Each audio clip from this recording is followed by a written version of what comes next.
pēdējo nedēļu Ozolā klabina lidošu prom. Stārķis pēdējo nedēļu Ozolā klabina lidošu prom. Nelido vēl, nelido vēl.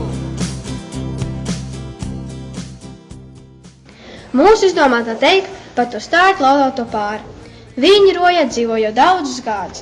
Viņi atlido katru pavasaru un promlido katru rudeni. Reiz, kad roja vēl nebija attīstījies par kārtīgu zvejnieku ciemu, atlidoja 2 stārķi. Kādu dienu Rojas kultūras centrā rīkoja filmu vakar, kastes grāvēs, ugunsgrēks. Rojas iedzīvotāja Anita un viņas vīrs Oskars devās to noskatīties. Protams, tikai tāpēc, ka Anitas māsītes, meitas dēls sieva piedalījās. Viņa tēloja dzērtiņu. Pēkšņi Anitai kāds pazvanīja. Mazcenas mobilais knabīšiem, labākais pieslēgums arī tiem. Viņiem ir tās zeltainās zivs un 7. B tiem sponsorē.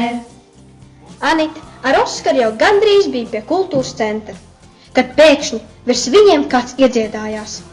Oskars ar Anitu palūkojās debesīs un ieraudzīja stārķis. Viņi bija pirmie, kas ieraudzīja šos gājputnus, un tāpēc viņus nodēvē par Anitu un Oskaru.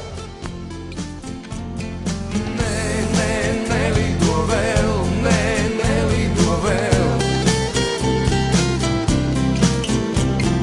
Mēģinu stārķi labināt, nelido vēl.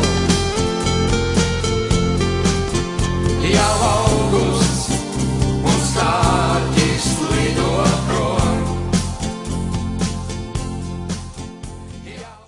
Zelta, siltiņa,